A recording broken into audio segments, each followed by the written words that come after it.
Neemias. O que o Gabriel está fazendo aí na mídia, gente?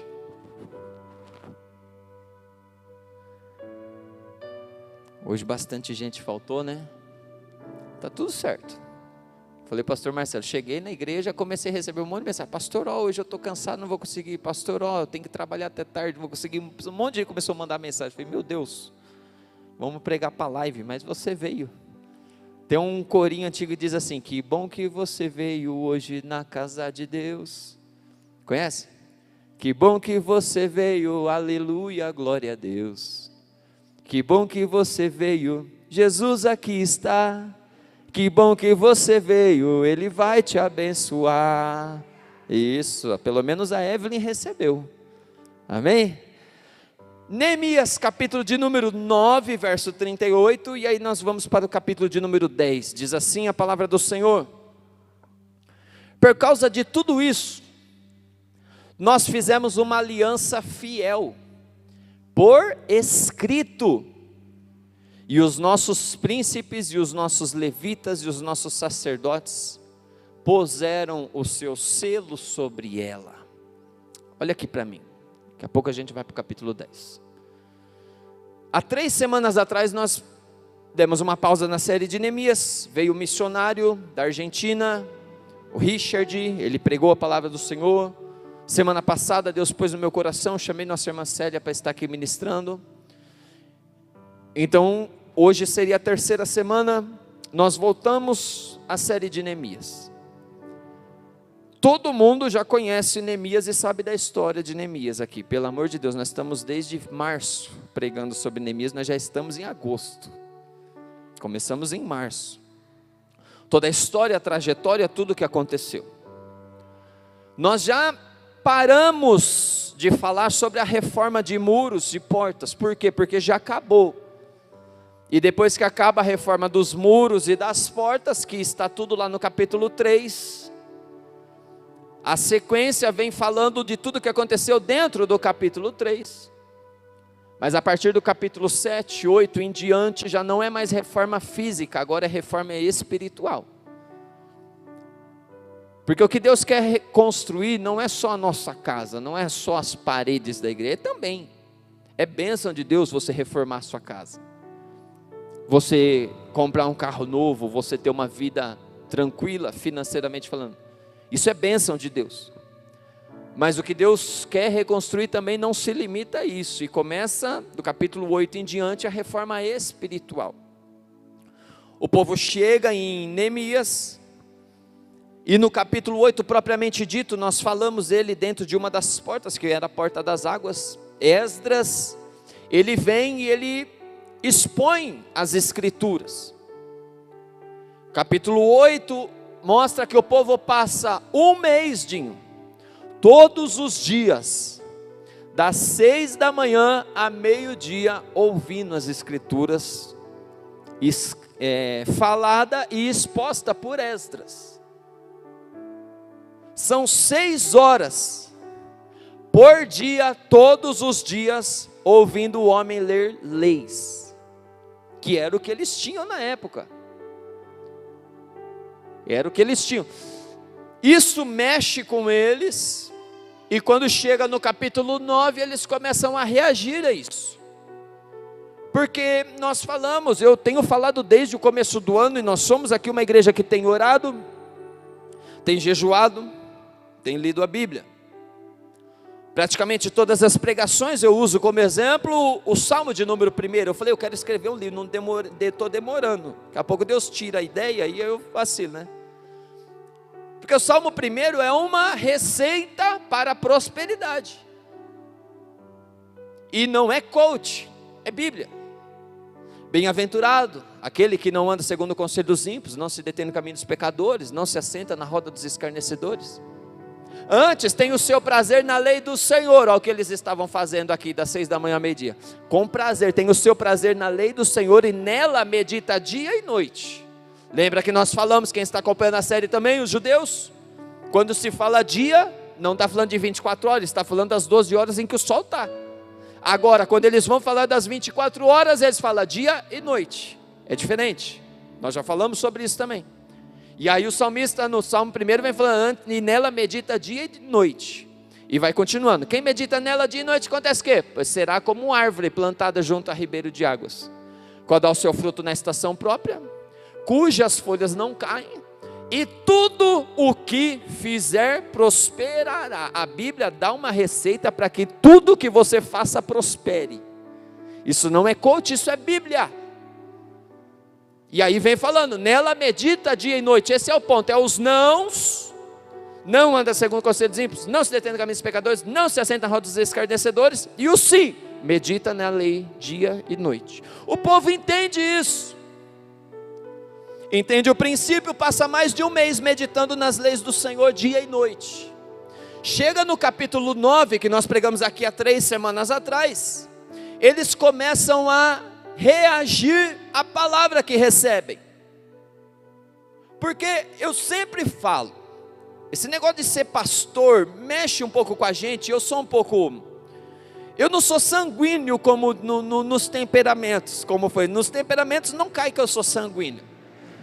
Mas algumas coisas mexem comigo, porque muitos dos aconselhamentos que nós sentamos para fazer, muitos, e eu digo assim, 80%, eu saio do aconselhamento e vou pensando, poxa, mas eu preguei sobre isso tal dia, a pessoa estava no culto. Tipo assim, se tivesse posto em prática o que é pregado, não precisaria chegar no ponto do aconselhamento. Está entendendo o que eu estou querendo dizer? É o meditar. Está sendo exposta a palavra, mas o que eu faço com a palavra que eu recebo? Às vezes parece que é simplesmente mais uma palestra. Comecei bem, né? Eu cheguei, não estava preparado assim para esse nível. Às vezes parece que é simplesmente uma palestra, uma informação assim, que quem sabe numa prova eu posso usar. Mas numa prova, a gente pensa que é uma prova física, escrita por papel, assinale a alternativa correta. E a prova que nós vamos usar essa palavra é a vida é uma prova. E o conteúdo para nós passarmos na prova da vida é respondermos as palavras que nós recebemos nos cultos. As palavras que vêm do altar. Então quando chega no capítulo 9, o povo vai orar. Antes do capítulo 9, nós vimos muitas vezes, quem está acompanhando a série, Neemias orando. Neemias, ele começa o livro orando, ele ora do começo ao fim, qualquer decisão ele ia buscar Deus e pedir ajuda de Deus. Chega no capítulo 9, o povo agora com o muro reconstruído, com tudo bonitinho, fisicamente falando, tudo certinho, tudo já organizado. Eles já receberam a palavra de Deus no capítulo 8, mas não é simplesmente o ler o capítulo 8. O capítulo 8 eles passaram um mês recebendo a palavra de Deus 6 horas por dia. É isso que aconteceu no capítulo 8. No capítulo 9 eles começam a reagir a essa palavra. E aí, qual que é a reação à palavra? Quando eu me deparo com a palavra de Deus, toda a prepotência cai. Tudo aquilo que eu acho que eu sou bom em alguma coisa, eu percebo que eu não sou bom em nada, que eu sou miserável. E aí você vai ver o capítulo 9, o povo respondendo à pregação que receberam no capítulo 8. Como? Um capítulo onde eles vão orar e a oração tem arrependimento. Eles oram e na oração eles lembram toda a trajetória do povo de Israel, lá de Abraão, Isaac, Jacó, Egito, Moisés, mão forte, liberta o povo de Moisés, chega na Canaã, pecaram depois de chegar a Canaã, foram levados cativo e chegaram onde eles estão. Olha o resumo do Antigo Testamento até aí. Eles lembram toda essa história para Deus em oração, se arrepende, faz uma oração de arrependimento, pedindo misericórdia para Deus, pedindo ajuda, pedindo novas oportunidades. Mas vamos ser sinceros entre nós aqui. Quantas vezes nós já fizemos oração nos arrependendo de alguma coisa, e no outro dia é como se nós não tivéssemos orado? Entre nós aqui, ó, conta para ninguém não, quantas vezes a gente ouve a palavra e fala, poxa, Deus falou comigo, eu preciso mudar. Dobra o joelho e fala, Deus, realmente eu estou errado. tem misericórdia, mas aí amanhã eu levanto e volto para a mesma prática que eu tinha. Não precisa balançar a cabeça não precisa se entregar, fica tranquilo, pode ficar duro aí. Não precisa dar glória a Deus, não precisa fazer nada. Mas quantas vezes, né? A nossa vida é assim. Eu sempre falo de um hino de Thales Roberto. Ele tem um hino que não fez sucesso e para mim é um dos hinos mais bonitos que eu já vi. Já fiz propaganda, tem os irmãos que conhecem por causa disso. Depois procura lá no YouTube, Thales Roberto, Pai, eu não confio em mim. Porque quantas vezes a gente se levanta empolgado e fala, agora vai. Agora o negócio anda, agora o ministério que Deus colocou na minha mão deslancha, agora eu vou fazer, agora eu vou mudar, agora vai. Aí a gente vai, no outro dia está cantando, a verdade é que eu não sou tão forte, como eu pensava. Não é verdade? Eles olham e eles fazem a oração no capítulo 9, se arrepende, fala com Deus, se quebranta e tudo aquilo. Chega no capítulo 10, eles têm uma preocupação. E qual é essa preocupação? Eu preciso levar a sério aquilo que eu falei com Deus. Como? De uma forma inusitada. Vai no cartório e registra no cartório o que eles falaram. Como assim, pastor? Leia o verso 38 do capítulo 9. Por causa de tudo isso, nós fizemos uma aliança fiel por escrito. Ou seja, as minhas palavras, eles estão, a preocupação de levar a sério, eu não sei, eu acho que hoje não vai dar tempo de pregar tudo não. Eu falei que umas 2, 3 palavras, capaz de ficar 2, 3 só nesse capítulo aqui. Mas a preocupação dele é levar a sério aquilo que eles falaram. Então eles, como para nós hoje, vai no cartão, eles escreveram, ó. Nós fazemos uma aliança fiel por escrito. E os nossos príncipes, os nossos levitas e os nossos sacerdotes puseram seu selo sobre ela. Nos dias de hoje, o que é? Você quer saber? Eu vou prometer um negócio para você. Mas eu não confio em mim e eu sei que você não confia em mim. Então você quer saber? Vou fazer um contrato e vou reconhecer firma no cartório. É isso que eles estão fazendo aqui com Deus. Sabe aquele negócio de levar mais a sério? Então, ó, eu já vi políticos em campanhas eleitorais, em Bauru nós tivemos isso, querendo dar uma impressão, passar uma impressão para o povo que a promessa que está fazendo na campanha é uma promessa mais séria e que realmente vai cumprir. E ali ele fala, olha, eu peguei meu plano de governo e reconheci firma no cartório. E aí na propaganda eleitoral vai falar, ó, o candidato seu fez isso, querendo dar a impressão que realmente está se tornando sério. Casamento, começa um namoro é boca a boca, literalmente, né? Passa, boca a boca, vai para o noivado, aliança, mas não, agora o relacionamento vai realmente ficar sério, vai para o cartório registrar. Olha a preocupação do povo, de dar uma resposta a Deus, de que realmente eles iriam mudar. E o que é esse documento? O que eles estão fazendo? Eles estão fazendo pacto com Deus, dizendo, Deus, olha, eu sei que a nossa conduta, e ali eles pontuam, porque pecado tem nome. Não vem com esse negócio diante de Deus, tá? Eu sei que dá vergonha, eu sei que é constrangedor, mas é consequência. Então diante de Deus, não é que Senhor Deus, perdoa todos os meus pecados. Não, pecado tem nome. Sabe aquele negócio, vai na casa de alguém, e na hora que vai embora, sai da casa daquele jeito assim, ó, desculpa qualquer coisa. Ou desculpa de alguma coisa específica, ó, desculpa que eu entrei nessa casa com o pé sujo e eu sujei de terra. Desculpa que meu filho derrubou o negócio, quebrou. Desculpa porque eu falei isso e na hora que eu vi, falei errado, não devia ter falado. Tem que ter motivo de desculpa. Desculpa qualquer coisa não é pedido de desculpa.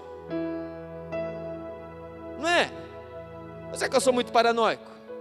Sabe aquele negócio, vai embora, vai um parente, fica em casa, desculpa qualquer coisa, tchau. Não é pedido de desculpa de nada isso. E às vezes a gente quer fazer isso com Deus.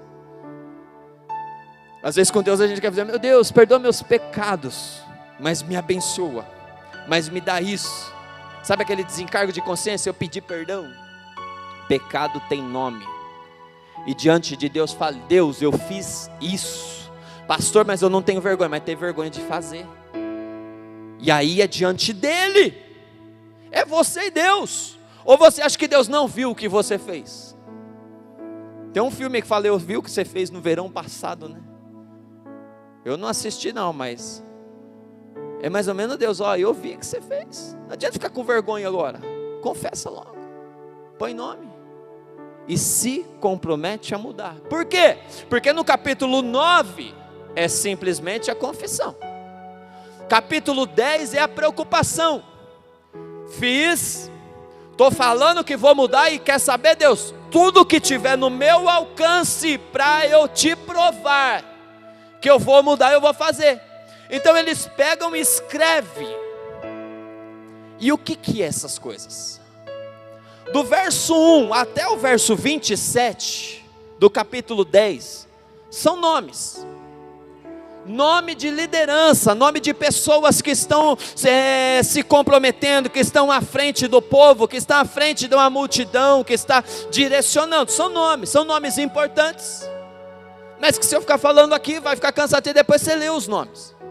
Quando você chega no verso 28 do capítulo 10, quando acabam os nomes, eles vêm falando: e o resto do povo, os sacerdotes, os levitas, os porteiros, os cantores e os servidores do templo, todos os que tinham se separado dos povos de outras terras, para seguirem a lei de Deus com as suas mulheres, os seus filhos e as suas filhas, todos os que tinham saber e entendimento. Então é um povo separado. Calma que a gente vai falar mais sobre o separado. Chega no verso 29, o que eles fizeram? Isso é o que eles assinaram, ó. Firmemente aderiram aos seus compatriotas, os nobres, e prometeram com juramento, e sob pena de mal, ó, não é simplesmente: Deus, eu vou fazer isso. Eles juravam. E pasme, no tempo da Bíblia, quando se falava que ia fazer alguma coisa, tinha que fazer. Eu sei que isso hoje para nós é muito radical. Eu falei que eu vou fazer, mas se não der, paciência. Sabe, eu falei que eu ia, mas não deu. É uma vergonha, mas assim, a realidade é, né? No tempo da Bíblia, falou que vai fazer. Lembra? O Herodes, quando pergunta para a filha de Herodias: o que você quer? Quero a cabeça de João Batista. Ele se dói, fica triste, mas prometeu contra a vontade. Teve que matar, cortar o pescoço e entregar a cabeça dele num prato, porque prometeu. Eles vêm e aí o detalhe é: e sob pena de maldição. Ou seja, eles estão fazendo um pacto com Deus, falando: Deus, eu vou fazer isso, e se eu não cumprir, que o Senhor mande maldição sobre a minha vida. Tem coragem de orar assim com Deus? Tem coragem de falar: Deus, eu não vou mais pecar nesse pecado que eu estou arrastando tanto tempo, e se eu pecar, manda uma maldição, manda uma praga sobre a minha vida. Tem coragem? Pastor, por que tanto radicalismo? É porque isso mostra que eles realmente queriam lutar contra o pecado. Não é simplesmente um remorso, alguém que está tentando fugir simplesmente das consequências, porque na verdade hoje em dia o que a gente quer não é abandonar o pecado, o que a gente quer é fugir das consequências dele. Se eu tivesse como fugir das consequências do pecado, nunca que eu me arrependeria, nunca que eu iria pedir perdão. Se eu tivesse como fugir das consequências.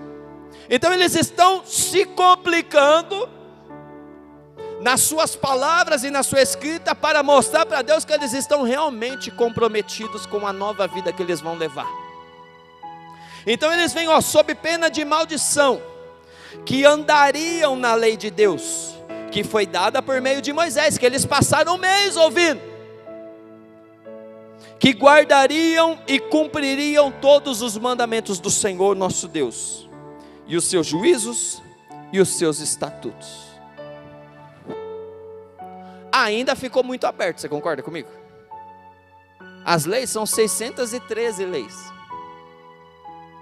Que cai para 10, que cai para 2, e assim vai, mas são 613 os mandamentos. Vai cumprir todas as leis. Eu nem sei quais são as 613 leis. Como é que eu vou cumprir? Por mais que você, como é que você decora? Então eles pontuam 3 situações, que eles fazem uma autoanálise e falam: foram essas situações que fez um povo lá com Moisés, que depois de Moisés e Josué chegou em Canaã, construímos o Israel e foi levado cativo. Essas 3 situações, vamos pontuar para Deus então, falar: não vou mais fazer isso, não vou mais fazer isso, e não vou mais fazer isso. Quais situações? Verso 30. Que não dariam as suas filhas em casamento aos povos da terra, nem escolheriam as filhas deles para casar com seus filhos. Eles estão falando com Deus e na promessa é Deus, porque você lembra lá do dilúvio? O dilúvio aconteceu quando Deus acabou com a terra por causa dessa mistura. O povo de Deus, vamos trazer para nós hoje, o povo de Deus precisa ser um povo separado. Quando se fala de santificação, o que está falando? Separação. É isso. Não tem como santificação e viver tudo misturado. Não é santificação. Oração do Pai Nosso estás no céu, santificado seja o teu nome. Porque Ele está falando, o teu nome, Deus, para mim é separado de qualquer outra coisa. Não tem nada para comparar com o seu nome. Santificação é isso. E ali o povo começa a se misturar, e o mandamento é: não se mistura.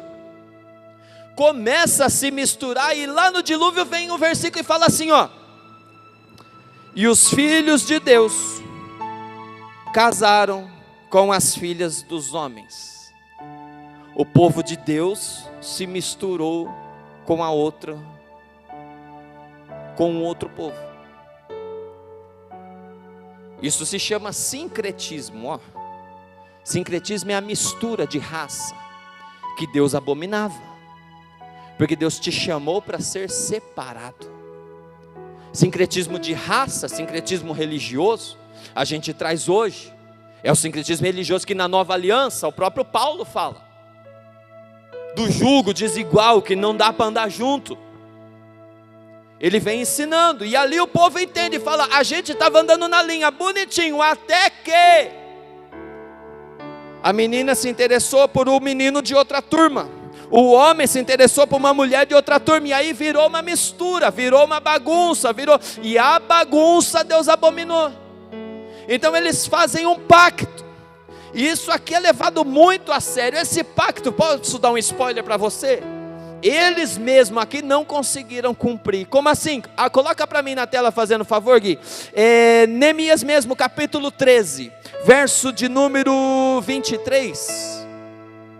Quando eles vão chegando e o povo não conseguiu, ó. É o último capítulo de Neemias, ó. Vi também, naqueles dias, que judeus haviam casado com mulheres asdoditas. Misturou. Capítulo 13, a gente vai chegar lá, mas continua aqui só para você ver. Amonitas e moabitas.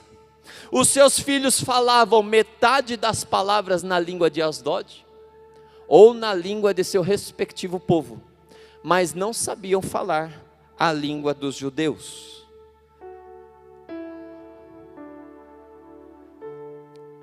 O povo misturou judeu com moabita, asdodita.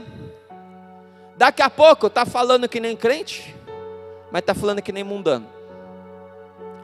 Misturou a fala. O povo não sabia mais, já virou bagunça. E Deus chama o povo dele para ser separado. Aí vamos ver o que eles fizeram. Olha como que vamos adotar isso aí. Pastor, posso adotar o que eles ensinaram o povo para a gente fazer hoje? Segue os versículos. Verso 25.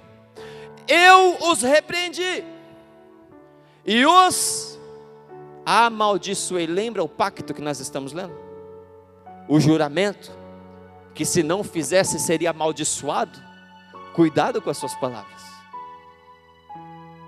Cuidado com essas. Eu os repreendi e os amaldiçoei. Ponto e vírgula. E o que tem depois? Espanquei alguns deles. Arranquei os seus cabelos. A Ju está até arrumando o cabelo ali, Ju. Arranquei os seus cabelos e os fiz jurar. Ou seja, eu arrebentei com eles. Amaldiçoei. Neemias falando. Arranquei os cabelos e obriguei que eles jurassem. E os fiz jurar em nome de Deus, dizendo: não deem mais as suas filhas em casamento aos filhos deles, nem escolham mais as filhas deles para os seus filhos ou para vocês mesmos. Olha a seriedade que a Bíblia leva de misturar o povo. Pastor, eu não vou mais ter contato com o povo do mundo. Vai evangelizar, vai pregar, mas misturar não. Vamos trazer para nós em momento atual, porque eu sei que esse negócio de crente, casar com crente, isso aqui é muito claro para nós. Nós estamos entre cristãos e cristãos. Cristãos ou cristãos? Cristãos, né? Cristãos aqui. Agora vamos lá, e a nossa vida? Eu digo aqui nas outras semanas, os 5 melhores amigos seus são servos de Deus ou não? Ah, mas é gente boa.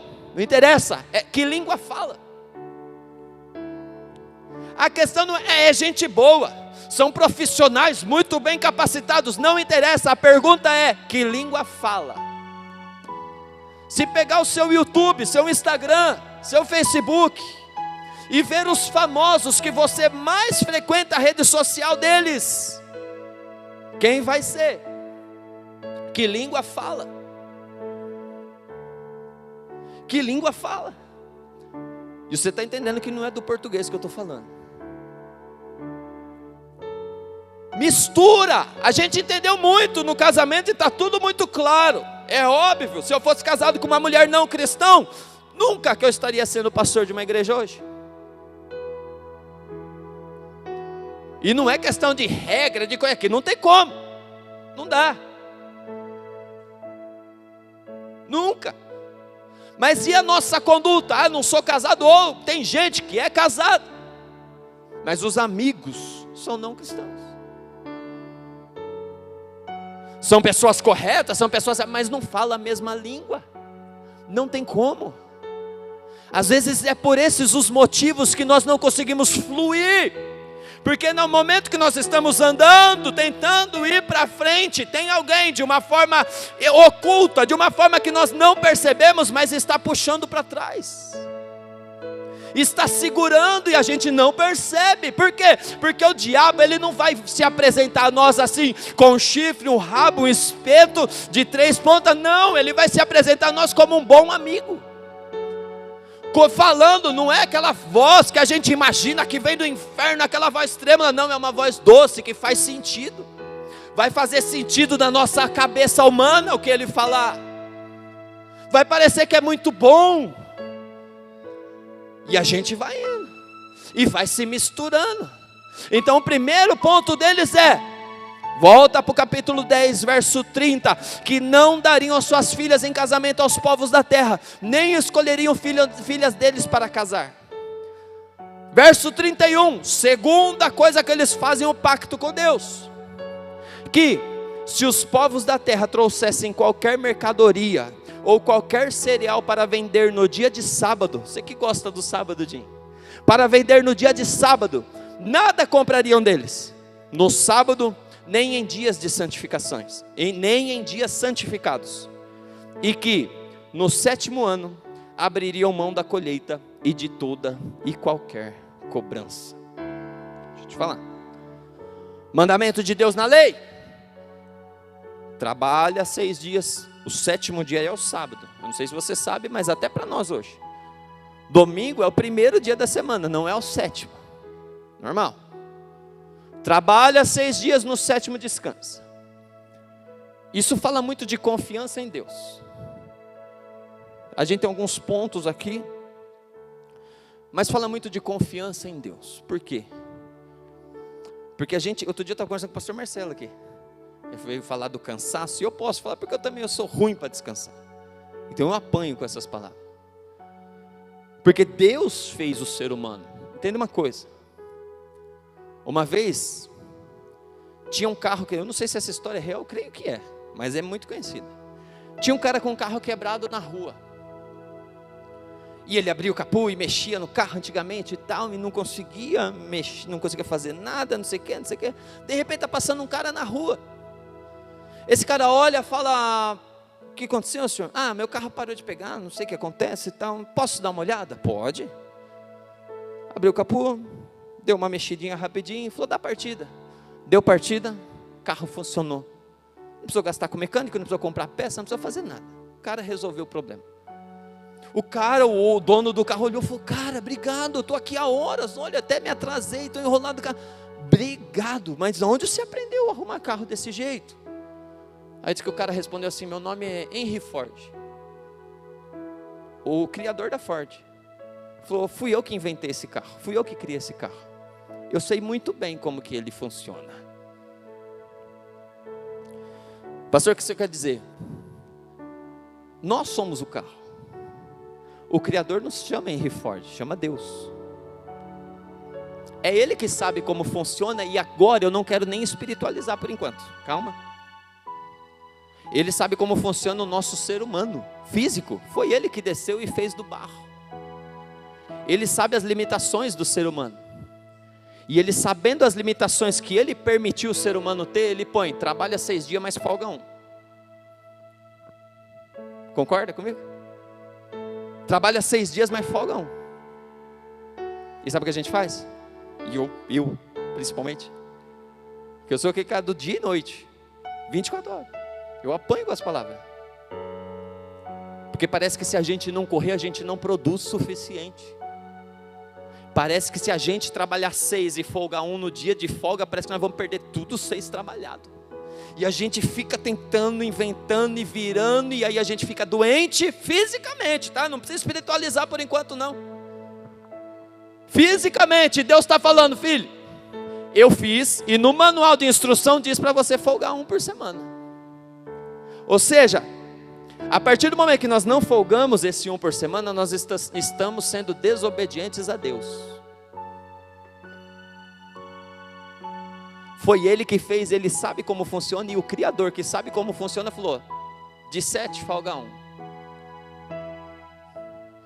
É questão de confiança em Deus. Por quê? Porque na nossa força, a gente sempre fala, e é palavra muito linda, fica uma palavra de efeito: na nossa força eu não consigo, é a graça de Deus. Tá, mas eu saio desse púlpito depois de falar isso, e vou tentar fazer tudo na minha força, vou tentar fazer tudo do meu jeito. E aí é pior ainda. Por quê? Porque aí ele continua aqui falando, ó, na parte B: e que no 7º ano abririam mão da colheita e de toda e qualquer cobrança.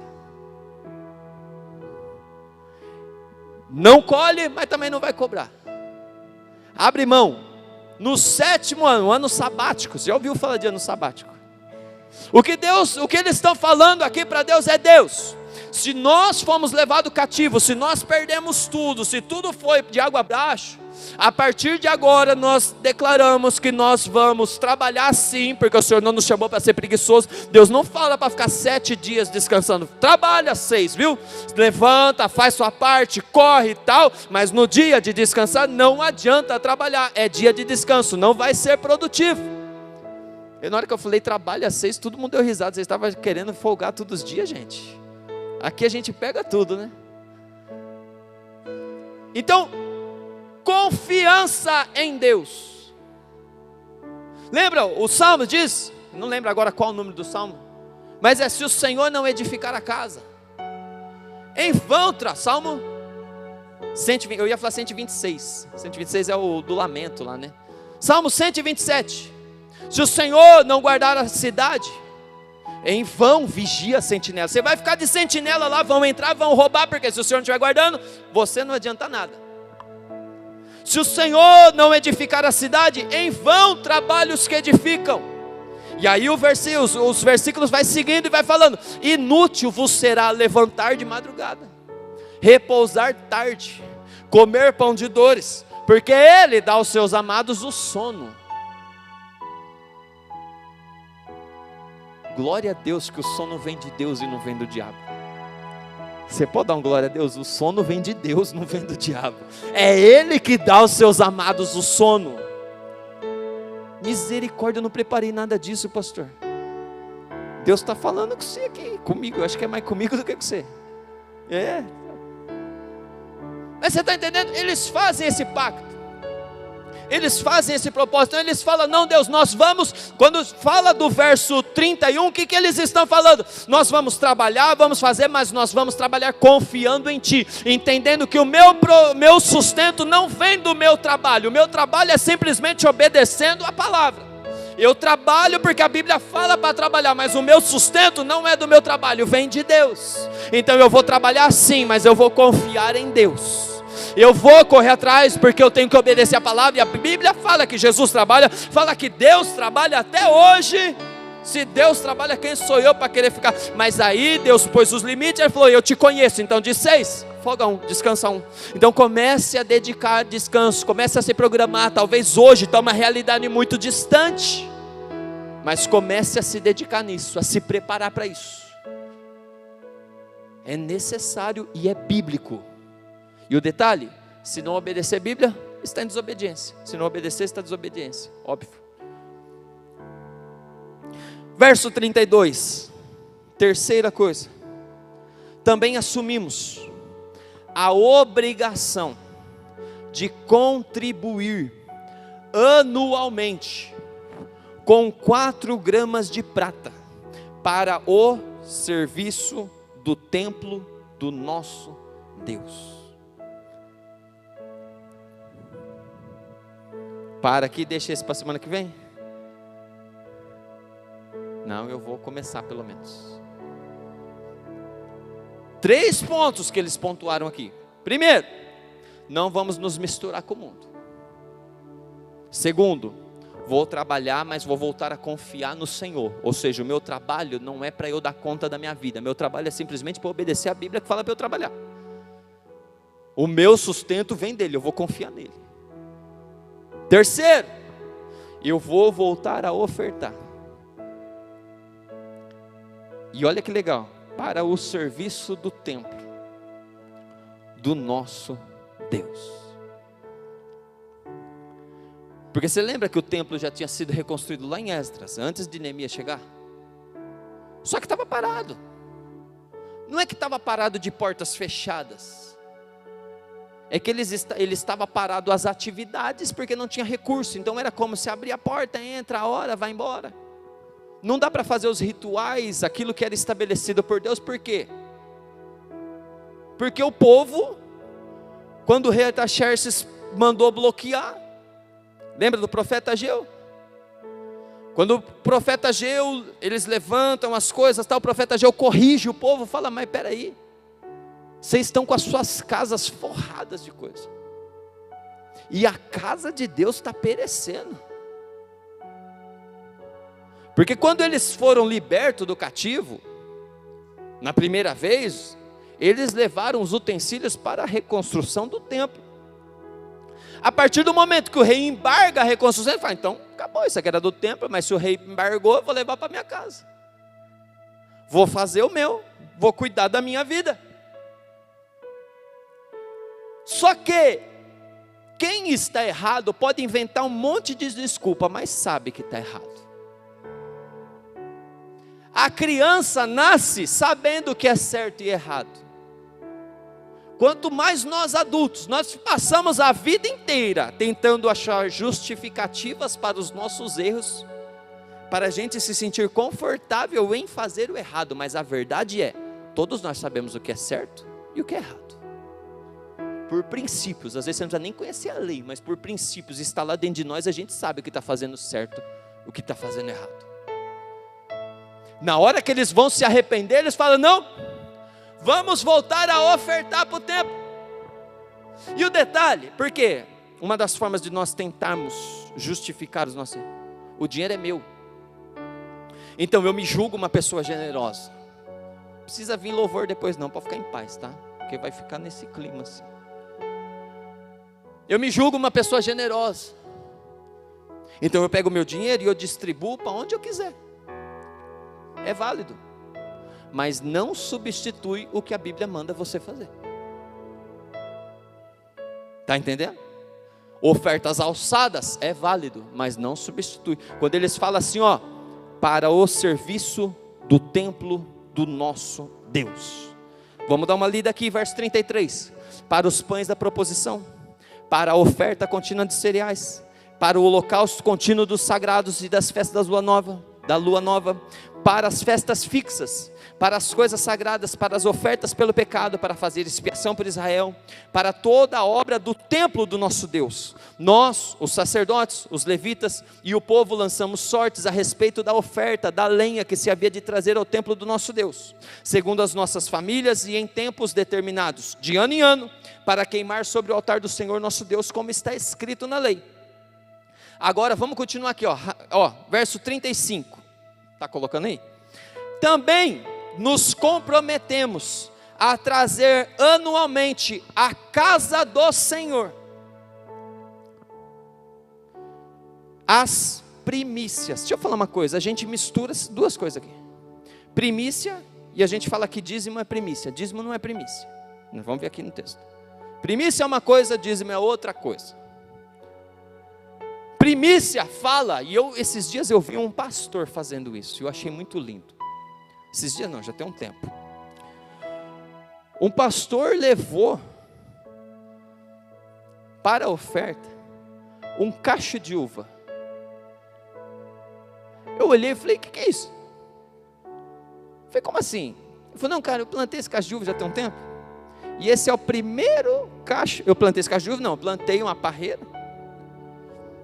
Tem um tempo, cresceu, brotou, e esse é o primeiro cacho de uva que essa árvore deu. E eu falei, você quer saber, eu vou levar de oferta. Ele levou de oferta. Eu olhei e falei, nossa, que legal, cara. Tudo bem, nós não estamos falando de rituais judaicos aqui, tá? Fica tranquilo, nós não vamos implantar rituais judaicos. Mas quando você vai seguir a leitura e nós vamos ler, você vai ver que primícia é a primeira. Tem gente que segue a primícia no que? Meu primeiro dia do mês. Eu vou ofertar ao Senhor. O que é isso? Não é que a pessoa vai abrir mão do serviço, faltar no serviço todo o primeiro dia trabalhado e vai ficar na igreja orando. O que ela vai fazer? Ela pega o seu salário, divide por 30, e aí a primeira oferta, ou seja, como equivalente ao primeiro dia traz. Não estou falando para você, eu estou falando de princípios. Isso não tem a ver com dízimo. Eles estão fazendo um pacto com Deus, de voltar a ofertar as suas primícias. Então vamos lá, verso 35. Também nos comprometemos a trazer anualmente à casa do Senhor as primícias da nossa terra, e todas as primícias de todas as árvores frutíferas. É o cacho de uva que eu vi o cara fazer. Bem como os primogênitos dos nossos filhos. E aí, se quiser seguir o ritual judaico, seu primeiro filho também entrega para Deus. Sabe a grande questão? Olha lá, é primogênito, né? Sabe a grande questão? Quando a gente entende sobre Deus, não é só princípio, não é só primícia. O que Ele precisa, o que Ele quer de nós é tudo. Ou seja, não é só o primogênito, é o Davi também. Não é só o Luca, é o Henrico também. É eu também, é a Mayra também. A grande questão é que a gente tenta florear para tentar esconder. E aí fala, não, eu não estou mais nesse tempo. E não faz nem. A gente fala, não, Deus espera que eu exceda. Mas eu não faço nem o princípio. Eu entendo que eu vou exceder a partir do momento que pelo menos o princípio eu cumpro. E o que eu fizer fora do mandamento é exceder.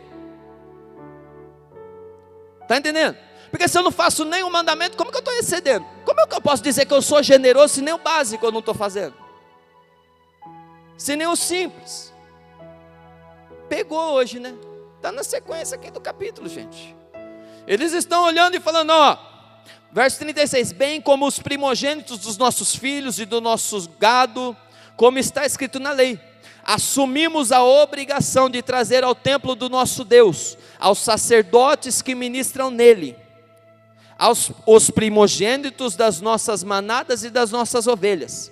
Verso 37, de trazer aos sacerdotes, aos depósitos do templo do nosso Deus, as primícias da nossa massa, as nossas ofertas, o fruto de toda árvore, o vinho e o azeite. Também nos comprometemos a trazer os dízimos, ou seja, fiz um monte de compromisso de trazer a primícia de tudo, agora eu também vou me comprometer a trazer o dízimo. Está entendendo que é duas coisas separadas? São diferentes?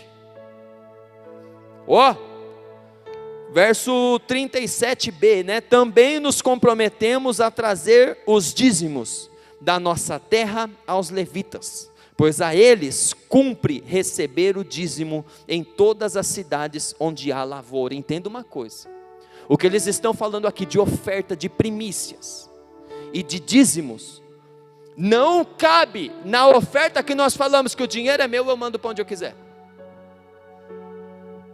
Tem uma necessidade missionária e eu quero ofertar para missões. Isso você faz não sendo a sua oferta e não sendo o seu dízimo. O que a gente não pode mudar é, eu vou mandar para missões, porque o dinheiro é meu e eu faço o que eu bem entender. E aí eu não faço os princípios que a Bíblia está mandando. E aí a gente se acha generoso. A gente se acha um ofertante bom. Está entendendo?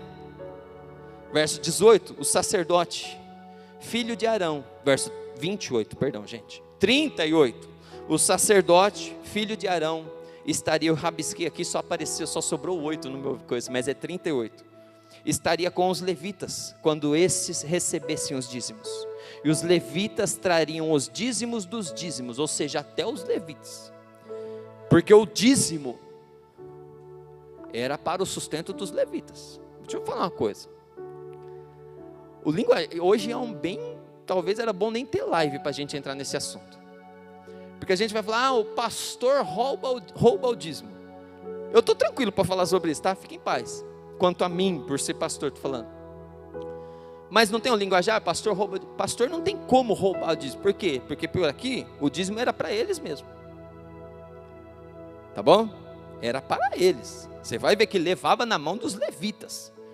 E o dízimo dos levitas? Dízimo do dízimo, por quê? Porque o sustento deles era dízimo. Você vai ver que quando vai dividir a herança de Israel para os filhos, os levitas não tinham parte na herança. Todo mundo recebeu uma parte da terra, não tem dos levitas, porque o levita vivia do que era levado ao templo. Está entendendo? Então, mas isso não impedia eles de dizimar, eles também tinham compromisso. E aí, qual que é o dízimo dos levitas? Dízimo dos dízimos. Ele vive do dízimo, pega desse dízimo 10%, ele também tinha que dizimar. Está entendendo? Então não tem como o pastor ser ladrão quando se fala de dízimo, porque biblicamente falando era para eles mesmo. No caso hoje, são os levitas que cuidam do templo. Mas vamos continuar. Verso 38, né, já li. Dízimo dos dízimos ao templo do nosso Deus, aos depósitos da casa do tesouro. Verso 39. Porque os filhos de Israel e os filhos de Levi devem trazer as ofertas do cereal, do vinho, do azeite para aqueles depósitos. Porque ali estão os utensílios do santuário, bem como os sacerdotes que ministram e também os porteiros e os cantores. O que eles estão falando? Eu tenho 5 minutos.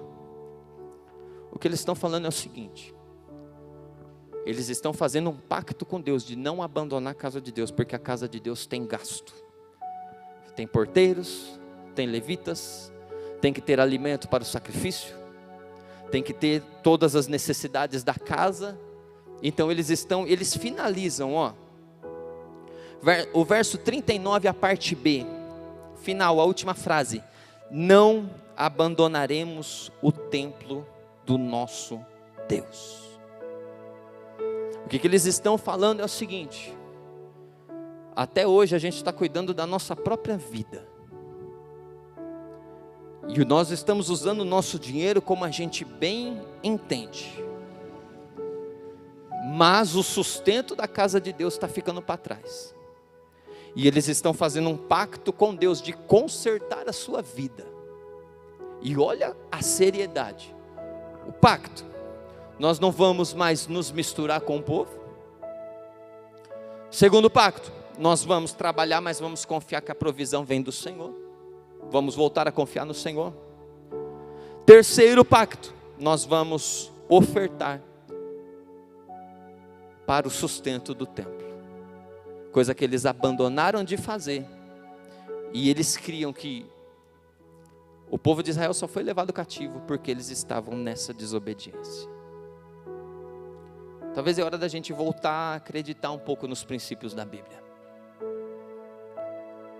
Porque eles finalizam falando assim: não abandonaremos o templo. Então o que eles estão falando? Eu, usando o dinheiro do jeito que eu bem entendo, eu estou abandonando o templo. Esses dias um irmão veio falar comigo, é um irmão da igreja, mas se referindo a uma outra igreja. E veio meio que bravo, triste com o seu pastor, que estava cortando a oferta missionária.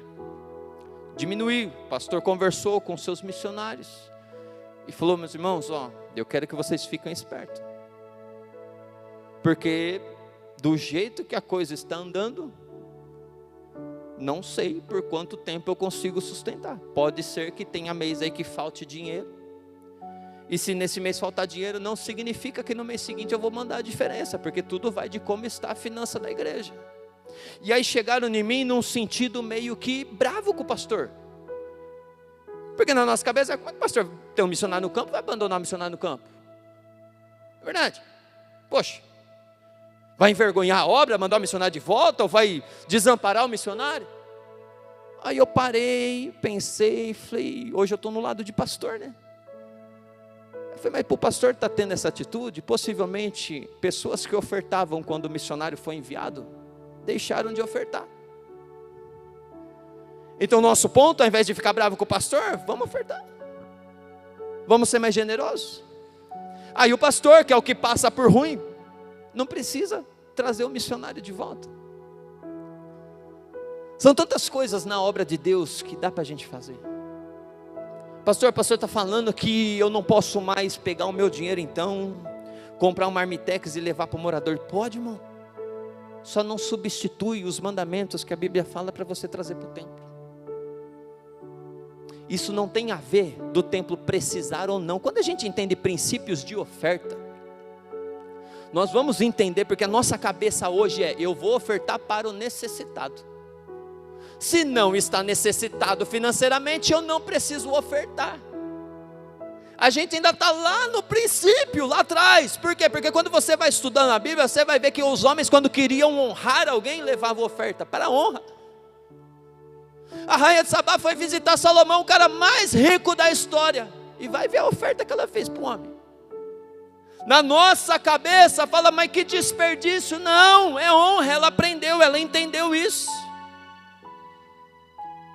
entendeu esses princípios. A gente precisa sair lá do início e ver que é honra, é ser fiel a Deus. Eu sempre falo: a obra de Deus, quem cuida é Deus, eu ofertando ou não. O que Deus quer que a igreja do Brasil para Cristo Industrial faça, ela vai fazer. Por quê? Porque eu tenho que confiar nele. Volta lá no princípio: eu vou trabalhar, mas eu entendo que não sou eu que provê, é Ele. Agora, para a minha vida, o povo de Israel entendeu, e no pacto que eles entendem que eles estavam pecando e que eles precisavam parar de pecar, eles falaram: nós vamos voltar a trazer as primícias e ser fiel no dízimo e trazer tudo no templo. E a partir de agora nós não vamos mais abandonar o templo do Senhor. Amém? Amém? Tá tudo bem? Olha para quem está sofrendo, tá tudo bem aí? Pediu SAMU? Se coloque em pé, gente. Reter ofertas e dízimos é abandonar o templo do Senhor. Que Deus tenha misericórdia de nossas vidas. O louvor pode ficar em paz, nós vamos orar, vamos encerrar.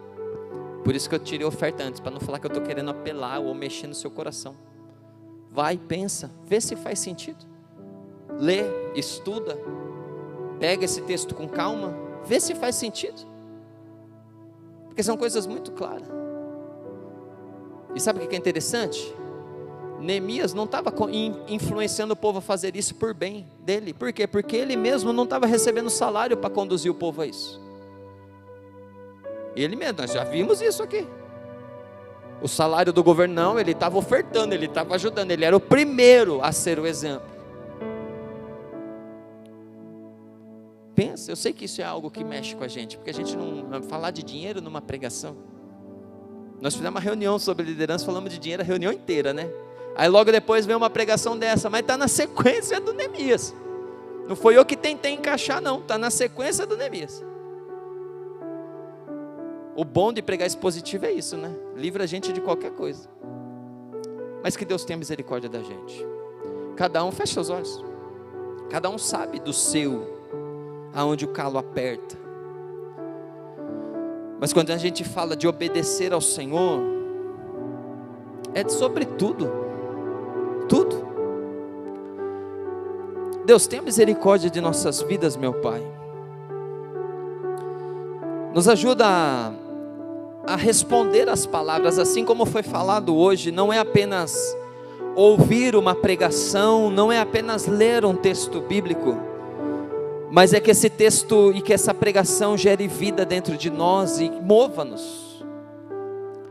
Quantas vezes somos mesquinhos, Deus, tentamos conseguir proveito em tudo, tentamos conseguir, mesmo sendo cristão, conseguir vantagem em coisas. Que o Senhor mova nossos corações, que a nossa vida, meu Deus amado, seja quebrantada pelo Senhor, e que nós possamos ofertar sem que peçam ofertas, que nós possamos entender os princípios e dizimar apenas por confiança e gratidão ao Senhor, sem interesse de riqueza, apenas entendendo que é princípios. Tem misericórdia de nossa vida, meu Pai. Nos ajuda a nos desapegar, e o Senhor sabe que é uma oração que eu tenho feito há tempos, e eu oro, meu Deus, para que o Senhor contagie toda a tua igreja com essa oração, a nos desapegar de tudo que é material, a nos desapegar de tudo que é humano, de tudo que é terreno. Isso, Deus, entra na parte financeira, mas eu sei também que vai além, pessoas que lutam contra pecados da carne, Deus, que nós venhamos nos desapegar de tudo que é material, tudo que é físico, e viver os princípios do Senhor. Quebranta nossos corações, meu Pai, que essa palavra continue gerando vida nos nossos corações, e que nós venhamos entender para onde o Senhor quer nos conduzir, que nós venhamos entender para onde o Senhor quer nos levar, que nós venhamos entender para onde o Senhor, porque eu sei, Deus, que o melhor lugar para estar é no centro da tua vontade. Mas quantas vezes lutamos fazendo contas e andando na lógica humana, e a lógica humana é um lugar e o centro da tua vontade é outro. Eu aprendo andando contigo, Deus, que a lógica humana é um lugar e o centro da tua vontade é outro. Então nos ajude a estarmos no centro da tua vontade, nos desapegarmos de tudo que é terreno, de tudo que é material, e viver uma vida plena na tua presença. Tenha misericórdia de nossa vida e nos ajuda, que eu te peço, meu Pai, e te agradeço. Amém e amém. Amém. Você pode aplaudir ao Senhor para dar uma quebrada no gelo?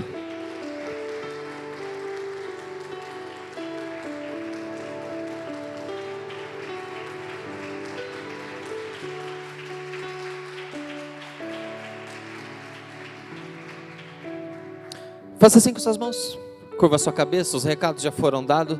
Lembrando então, domingo não é primeira revista EBD, consagração. Sábado à noite a gente se vê na sede. Deus abençoe. Faça assim com as suas mãos, que o grande amor de Deus Pai, a graça do nosso Senhor e Salvador Jesus Cristo, as consolações e a comunhão do Espírito Santo de Deus, seja com toda a amada igreja. E você diz: se Deus é por nós, se Deus é por nós, mas se Deus é por nós,